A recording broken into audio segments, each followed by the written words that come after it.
சரி, இப்போ இன்னும் கொஞ்சம் மேலே போவோம். எந்த வகையில் மனிதன் தன்னை உயர்த்தி கொண்டே போக வேண்டும், எந்த அளவுக்கு அவன் மேலே போகணும்? தன்னை அறிதல் அப்படிங்கிறதுக்கு பல செக்ஷன் இருக்கு. இப்போ நான் வேற யாரையோ சொல்றதை விட நான் எங்கிலேருந்து ஆரம்பிக்கிறேன். என்னை அறிதல்னு சொன்னா, நான் ஒரு சுகி சிவம், ஒரு பேச்சாளர், அது ஒரு எழுத்தாளர், ஒரு இந்தியன், ஒரு இந்திய தமிழர், இப்படி சில எல்லைகள் இருக்கு. ஆனா என்னுடைய எல்லை எந்தெந்த இடத்துல என்னன்னா அது மாறிக்கொண்டே இருப்பது என்பது முதல்ல நான் புரிஞ்சுக்கணும். ஒரு சின்ன உதாரணம் சொல்றேன். என்னுடைய குடும்ப மருத்துவர், ஃபேமிலி டாக்டர், எங்க அப்பாவோட வயசுல பெரியவர், வெரி சீனியர். அவர்களுடைய பேச்சுனா அவ்வளோ உயர். ஏன்னா இத்தனோண்டு பையன்லேருந்து அவர் பார்த்துருக்கிறார். நான் இத்தனோண்டு பையனா ஸ்கூல் படித்த காலத்துலேருந்து அவர்கிட்ட வைத்தியம் பண்ணியிருக்கிறேன். இப்போ நான் போனால் எந்திரிச்சுன்னு கை குலுக்குவார். உன் கேசட் கேட்ட ரொம்ப பிரமாதமாக இருந்தது, திருவண்ணாமலை கேட்டுங்க அப்படியே என்னமோ மாறி ஆகிப்போச்சு அப்படிம்பார். எல்லாம் சொல்வார், உன்னை மறந்துடக்கூடாது. என்னுடைய பேச்சில் அவர் அவ்வளோ பரம ரசிகர், எல்லாம் சரி. ஆனால் ஒரு விஷயம் நான் புரிஞ்சுக்கணும், என்ன, நான் இப்போ அவரை பார்க்க போகிறதுக்கு ஒரு நோயாளியா, ஒரு உடம்பு சரியில்லை. அந்த சந்தர்ப்பத்தில் உன் பேச்சு என்னமோ இருக்கு தெரியுமா, எவ்வளோ விஷயம் சொல்கிற, எல்லாம் சொல்வார். சொல்லிட்டு அவர் சொல்வார், யோ உடம்ப குறைய எல்லாம் சொல்கிற, இப்படி இருந்தால் உடம்பு என்ன ஆகும்? பட்னி கிடையா? மனசு கஷ்டமாக இருக்கு சொல்கிறதுக்கு, குறைய ரொம்ப உரிமையாக சொல்வார். என்ன இப்படி? இப்போ பாருங்க, ஊருக்கெல்லாம் புத்தி சொல்ற சொற்பொழிவாளருங்கிறது எனக்கு மேடையோட சரி. டாக்டர் கிளினிக்குள்ள போய் உட்கார போது கை கட்டி மரியாதையா உட்காரணும். ஏன்? இங்கு நான் வேறு, அங்கு நான் வேறு. இங்கு நான் பேசி அவர் கேட்கணும், அங்க போனா அவர் பேசி நான் கேட்கணும். அந்த இடத்துல என்னுடைய ரோல் வேற, இந்த இடத்துல என்னுடைய ரோல் வேற. ஒரு மனிதன் எல்லா இடங்களிலும் ஒரே தன்மைத்தோடு இருந்து விட முடியாது. அவன் வெவ்வேறு ரோல் பிளே பண்றோங்கிற தெளிவை அறிந்து கொண்டு விட்டால் தான் எத்தனை பன்முக மனிதனாக இருக்க முடியும் என்பதை புரிந்து கொள்ள முடியும். இப்ப எனக்கு எல்லாம் பேச தெரியுதுங்கிறதுக்காக டாக்டர் சொல்லும்போது குறுக்கு நான் போய் பேசிட்டு இருக்க முடியுமா? அங்க நான் பேஷண்டா வாயை பொத்திக்கிட்டு இருந்தேன், ஒரு ஊசிக்கு 2 ஊசி போட்டுருவாரு. அப்ப அது அவருடைய பிளேஸ். அவர் என்ன சொல்றாரோ கேட்டுக்க வேண்டிய பொறுப்பு என்ன இடத்துல இருக்கு. அவர் மேடையில வந்து எதிர்த்து உட்கார்ந்தா நான் டாக்டரை வாங்குன்னு வாங்குவேன். அதை மரியாதையை கேட்டு அவர் பாட்டுக்கு எழுச்சி பண்ணும். இப்ப என்னன்னா, எல்லா இடத்திலும் சுகி சிவம் ஒன்றல்ல. பேசுகிற போது பேச்சாளர், ஆனால் மருத்துவர் முன்பு போகிற போது ஒரு அடக்கமான நோயாளி. இதுதான் பல பேருக்கு தெரியலனா, எல்லா இடத்திலையும் தன்னை ஒரே மாதிரி நினைச்சுக்கிட்டு அபத்தமா ஏதாவது பண்ணிடும். உன்னை அறிதல் என்றால் ஒவ்வொரு இடத்தில் உன்னுடைய எல்லை ஒவ்வொரு மாதிரி இருக்கிறது. நீ இந்த இடத்துல யாரு, இந்த இடத்துல உன்னுடைய ரோல் என்ன அப்படிங்கறத கொஞ்சம் யோசிக்க ஆரம்பிச்சாச்சுன்னா பலவிதமான காரியங்களை சுலபமா செய்யலாம். இது ஒரு கோணம், உன்னை அறிதல் அப்படிங்கிறதுக்கு. இன்னொரு கோணம் என்னன்னா, நேற்று நான் வானிலை பேசுற போதே சொன்ன ஒரு வார்த்தை எப்படின்னா, ஒரு மனிதன் முதல்ல என்ன தெரிஞ்சுக்கணும், தன்னுடைய பலம் தெரிஞ்சுக்கணும், அப்புறம் தன்னுடைய திறம் தெரிஞ்சுக்கணும், திறமை என்ன அப்படிங்கிறதையும் தெரிஞ்சுக்கணும். இதுக்கு மேல இன்னொன்னு இருக்கு, தான் வாங்கி வந்த வரம் என்னங்கிறதையும் தெரிஞ்சுக்கணும். தன்னுடைய பலம் என்ன, திறம் என்ன, வரம் என்ன, 3 இருக்கு. இப்ப பலம்ங்கிறது எல்லாருக்கும் ஆவரேஜா இருக்க ஒழிய எல்லாரும் எல்லா விஷயத்திலும் மூக்க நுழைச்சு ஜெயிச்சிட முடியாது. அவங்களுக்கு ஒரு எல்லை இருக்கு. சிவசங்கரி மேடம் சொன்னாங்க பாருங்க, இப்ப 12 அடி தாண்டு 10 அடி தாண்டனா 12 அடி தாண்டலாம் நினைச்சாதான் அது புத்திசாலித்தனம். 10 அடி தாண்டனா யாரோ சொன்னாங்கன்னு சொல்லி உடைத்தம் வலியறியார் ஊக்கத்தின் ஊக்கி இடைக்கண் முறிந்தார் பலர்னாரே திருவள்ளுவர். அது மாதிரி மேடம் நீங்க 20 அடி தாண்டுங்கன்னா என்ன அர்த்தம்? நம்மளை ஒழிக்கிறதுக்கு ஒரு பிளான் பண்ணிட்டு இருக்கிறாங்கன்னு அர்த்தம். ஓ பண்றனே அப்படின்னா நம்ம கதை என்ன ஆகிறது? அப்ப தன் பலம் தெரியணும். முதல்ல தன்னுடைய பலம் என்ன அப்படிங்கிறது தெரியணும். அப்புறம் தன்னுடைய திறம் என்ன, எந்த விஷயத்தில் நமக்கு எவ்வளவு திறமை இருக்கு அப்படின்னு தன்னுடைய திறம் தெரிஞ்சிருக்கணும். இந்த தன் பலம் தெரிகிற போது என்ன சிக்கல் வரும்னு கேட்டீங்கன்னா, நிஜமாவே நமக்கு பலம் இருந்து நமக்கு அது புரியாம இருக்கலாம். இது ஒரு நிலை இருக்கு. இப்போ பல வகையில பல பேருக்கு பல வகையான பலம் இருக்கும், ஆனா தங்கிட்ட அது இருக்குங்கிறது தெரியாம இருக்கும். நாங்க புராணங்கள் பேசுற போது ஒன்று சொல்லுவோம், அனுமனுக்கு தன்னுடைய பலம் தெரியாது அப்படிம்போம். நான் இதை சொல்லும் போது ரிலிஜனா இருக்கும். நான் வேற ஒரு பகுதியில், சிறுத்தைக்கு தன் பலம் தெரியாதுமா, விலங்கி அல்ல, புலியை விட சிங்கத்தை விட சிறுத்தைக்கு வந்து தன்னுடைய பலம் என்னன்னு தெரியாதான். சிறுத்தைக்கு தன்னுடைய பலம் தெரியாது அப்படின்னு விலங்கி அல்ல ஒரு கருத்து உண்டு. நிறைய பலம் உண்டு சிறுத்தைக்கு, ஆனா தன் பலம் என்னன்னு சிறுத்தைக்கு தெரியாதுன்னா. அது மாதிரிதான் புராணத்தை சொல்லுவாங்க, அனுமனுக்கு தன்னுடைய பலம் என்னன்னு தெரியாது. கடல் தாண்டதுன்னு சொன்னா தனக்கு அது முடியாதுன்னு முதல்ல நினைக்கிறான் அனுமன். அப்புறமா உன்னால முடியும் அப்படின்னு ஜாம்பவான்னு ஒருத்தர் சொல்லி அவன் கடல் தாண்டி போனா அப்படின்னு ஒரு கதை இருக்கு. நான் இதை வச்சு ஒரு கருத்து சொல்ல விரும்புறேன். எப்படின்னா, முதல்ல நம்மளை சுத்தி இருக்கிறவங்க நம்ம கவனிச்சுக்கணும். நாம சோர்ந்து போற போது தட்டி கொடுக்கறவங்களா 2 பேர் இருந்தாலே பல காரியத்தை ஜெயிக்கலாம். இதை விட நம்மளை டிஸ்கரேஜ் பண்றவங்களையே சோறு போட்டு வளர்த்துக்கிட்டு இருந்தோம்னு வச்சுங்க, நம்மால முடிஞ்ச உதவி அப்படின்னு, அப்புறம் நம்ம எப்படி வளர்றது மேல? நம்ம ஏதாவது முடியலன்னு சொல்ற போது, பையன் முடியலன்னு சொல்றான், முடியும்டா ராஜா, நீ எழுதி பாடுறா, பரீட்சை எழுதலாம், பாஸ் பண்ணலாம்டா கண்ணா. அதை விட்டுட்டு நீ எங்க உருப்பட போற, நீ விளங்க போறதே இல்லை, நீ ஒன்னு, அவனே டிஸ்கரேஜா இருக்கான். அப்ப இன்னும் டிஸ்கரேஜ் பண்ணக்கூடிய லெவல்ல சுத்தி இருக்கிறவங்க இருந்தா அவன் எப்படி முன்னுக்கு வர முடியும்? அப்போ ஒன்று தேர்ந்தெடுத்துக்கணும், நம்முடைய பலத்தை கண்டுபிடிக்கணும். நம்மால நம்முடைய பலத்தை உணர முடியுதோ முடியலையோன்னு குழப்பம் வந்தா நம்மை தட்டி கொடுக்கிறவர்களாக நம்முடைய சுற்ற இருக்கிறவங்க இருக்கிறாங்களா அப்படிங்கிறதையாவது முதல்ல தெரிஞ்சு வச்சுக்கணும். ஏன்னா அவ்வளவு பெரிய பலசாலியான அனுமன் கூட கடல் தாண்டுகிற போது தன்னோட பலம் தெரியாம இருக்க ஜாம்பவான் ஒருத்தர் ஒன்னால முடியும்டா அப்படின்னு சொல்லி அவர் கடல் தாண்டினார் என்று ஒரு வரலாறு வருது. அப்ப டிஸ்கரேஜ் பண்றவங்களை நம்மளை சுற்றி ஒருபோதும் வைத்துக் கொள்ளக்கூடாது. அவர்களுக்கு மத்தியில் நாம இருக்கக்கூடாது. இருந்தோம்னா இன்னும் நம்முடைய எல்லை கீழே கீழே கீழே போயிடும். அப்ப முதல்ல தன்னுடைய பலத்தை தெரிந்து கொள்ளுதல், அப்புறம் என்ன, தன்னுடைய திறத்தை தெரிந்து கொள்ளுதல். இங்க ஒரு சின்ன வித்தியாசம் இருக்கு. திறத்தை தெரிந்து கொள்ளுதல்னா அது கரெக்டா பர்த்ல இருந்து இவ்வளவுதான் கிடையாது. அது வந்து டெவலப் ஆகிட்டே போகக்கூடிய விஷயம், நிறைய கூடிக்கொண்டே போகக்கூடிய விஷயம். 5 வயசு நமக்கு என்ன திறமை இருந்தோ அதான் 50 வயசுல இருக்கணும்னு ஒரு அர்த்தம் இல்லை. இருந்தா 45 வருஷம் வேஸ்ட்னு அர்த்தம். 5 வயசுல இருக்கிறதா எனக்கு 50 வயசுல இருக்கு அப்படின்னா இது என்னத்துக்கு அப்புறம்? அதெல்லாம் சில பேர் பேசும்போது எனக்கு விவரம் தெரிஞ்சுன்னு ஆரம்பிப்பான். ஒருத்தன் கேட்டான், நிறுத்து, நினைவு தெரிஞ்சுன்னு சொல்லு. ஏன், உனக்கு விவரம் தெரிஞ்சுதா எனக்கு ஞாபகமே இல்லை, அதனால நீ நினைவு தெரிஞ்சுன்னு வேணா பேசு, உனக்கு விவரம் தெரிஞ்சுதா எனக்கு தெரியலன்ட்டான். அப்ப 5 வயசுல என்ன தெரியுமோ அதான் 50 வயசுல தெரியும்னா நம்ம இருந்து என்ன இல்லாம போய் தான் என்ன, திறமை வளர்ந்து கொண்டே இருக்கும். ஒரு காலகட்டத்தில் அதுக்கு ஒரு சீலிங் கிடையாது, இதோட நின்று போயிடுன்னு சொல்ல முடியாது, வளர்ந்து கொண்டே வரக்கூடியது, திறமையை வளர்த்து கொண்டே போகணும். அப்போ தன்னுடைய திறம் என்ன என்று காண்பது இரண்டாவது நிலை. அப்புறம் என்னன்னா தன் வரம் என்ன, அந்த தன் வரம் என்னங்கிறது தான் பாலகுமாரன் சொன்னது. உங்களுக்கு நீங்க மனித எல்லையில நின்று சிற்றெல்லையிலேயே என்னுடைய பலம் இவ்வளவுதான், என்னால திறமை இவ்வளவுதான் நீங்க நினைச்சீங்கன்னா ரியலி இட் இஸ் லிமிட்டட். ஒரு ஹியூமன் கெப்பாசிட்டி அப்படிங்கிறது ஒரு எல்லையோட நின்று போயிடும்.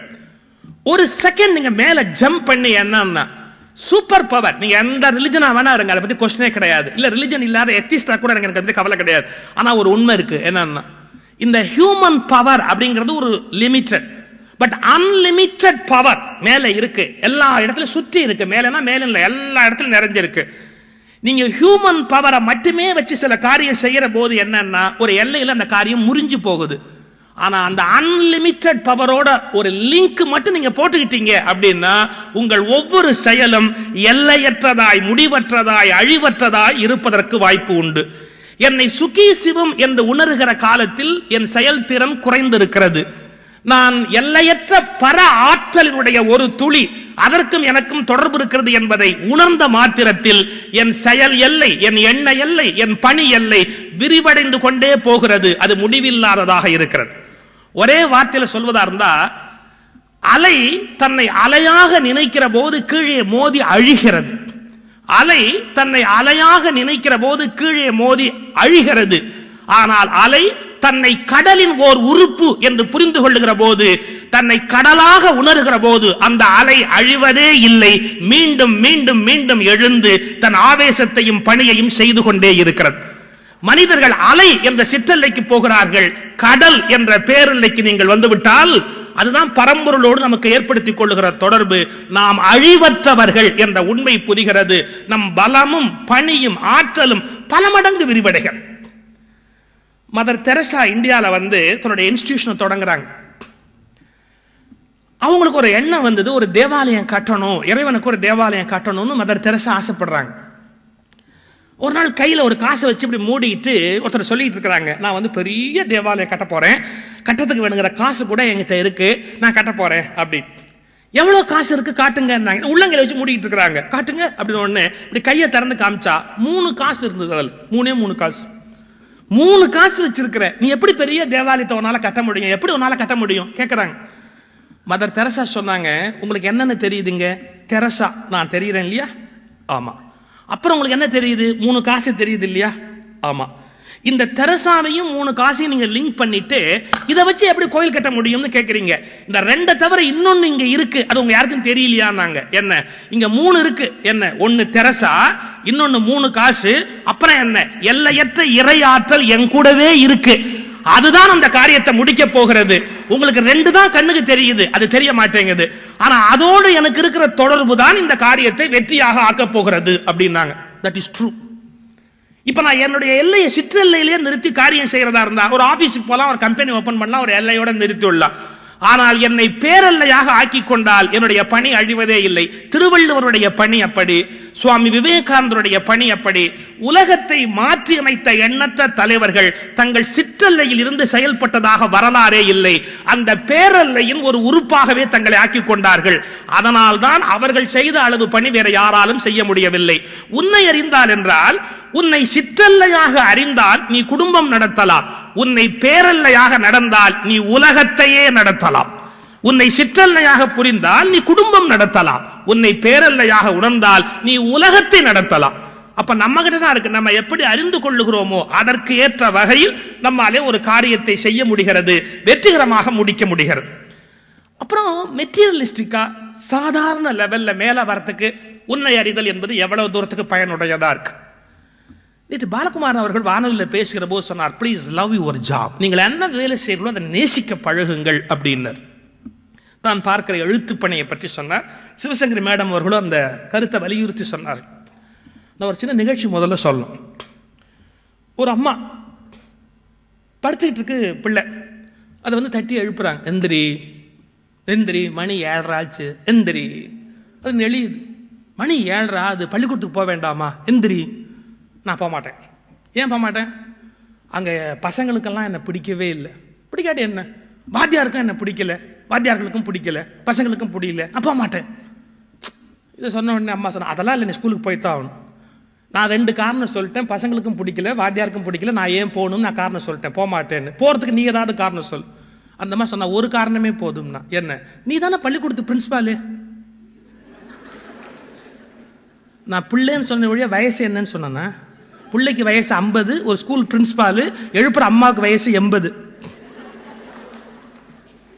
என்ன அர்த்தம்னா, பள்ளிக்கூடத்து பிரின்சிபாலா இருக்கிற அப்பாவுக்கு பள்ளிக்கூடத்துக்கு போறதுக்கு ஆசை இல்லை. அவர் சொந்த கரெக்ட், பசங்களுக்கும் என்ன பிடிக்கல, வாத்தியார்களுக்கும் என்ன பிடிக்கல. என்ன அர்த்தம்? கூட வேலை பார்க்குற வாத்தியாருக்கும் பிரின்சிபாலை பிடிக்கல, படிக்கிற பசங்களுக்கும் அவர் பிடிக்கல, போக மாட்டேங்கிறார்.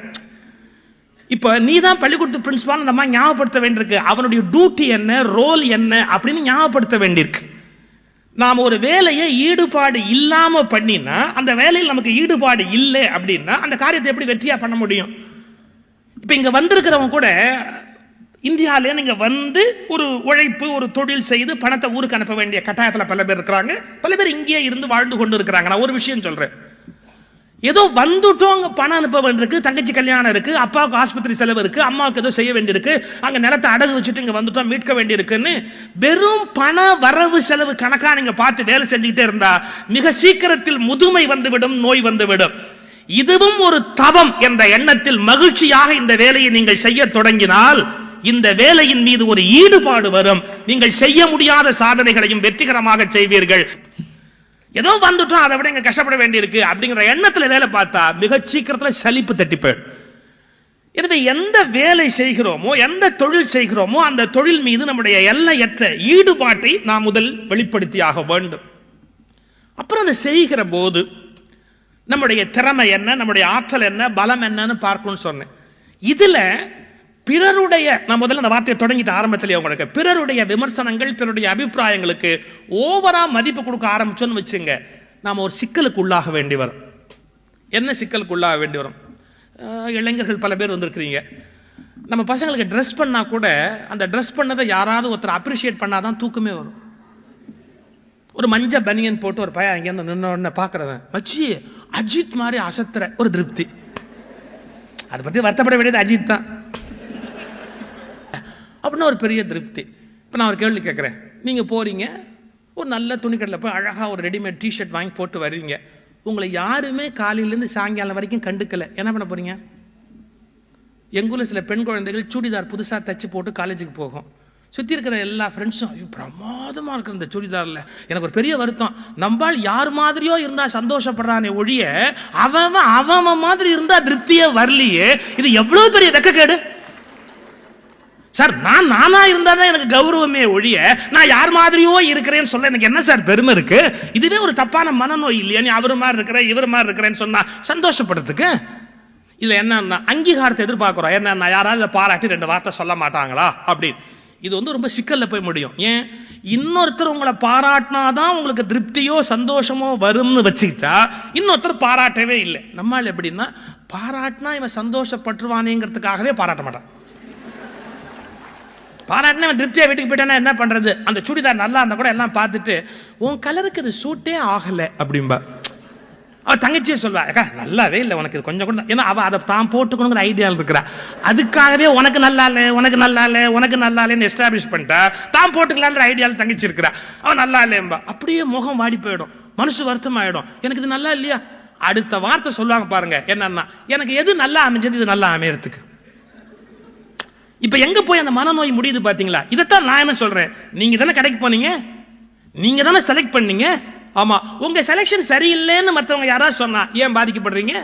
சரி, உங்க செலக்ஷனை இன்னொருத்தர் வந்து அங்கீகாரம் பண்ணி முத்திரை கொடுக்கணும் லெட்டர் கொடுக்கணும் ஏன் எதிர்பார்க்கறீங்க? ஒன்ன புரிஞ்சுக்கங்க, நான் இதைத்தான் ஆரம்பத்தில் தொடங்கினேன். உங்களை பற்றிய உங்களது அபிப்பிராயங்கள் சரியா இருந்தாதான் நீங்க மகிழ்ச்சியா இருக்க முடியும். எல்லாருடைய அபிப்பிராயங்களுக்கு முக்கியத்துவம் கொடுக்கணும்னு ஆரம்பிச்சாச்சுன்னா ஒரு கணம் கூட நீங்க மகிழ்ச்சியா இருக்க முடியாது. ஏன், குறை சொல்றதுக்கே பல பேர் இருக்கிறாங்க, இல்ல கூட பாராட்டாம இருக்கிறதுக்கு பல பேர் இருக்கிறாங்க. எனவே தன்னை இன்னொருவர் பாராட்டி அங்கீகாரம் கொடுக்கணும் அப்படின்ற எதிர்பார்ப்பே சரியல்ல. அதுக்காக இன்னொன்னு சொல்றேன், யாராவது பாராட்டுற போது முறைச்சிக்காதீங்க. யாராவது நல்லா இருக்கிறீங்கன்னா தேங்க்யூ ரொம்ப சந்தோஷம். ஏன், அவனுடைய ஈகோ முதல்ல அடிபட்டு போயிடும், அஃபண்ட் ஆகி போயிடும். பாராட்டினா ஏத்துக்கணும். இது சில பேர் எப்படின்னா பட்டம் இல்லைன்னு ஒரு மாதிரி இருப்பாங்க. யாராவது பட்டம் கொடுத்தா என் தகுதிக்கு இந்த பட்டம் தேவையில்லைம்பா, இதுவும் too much. Please be normal.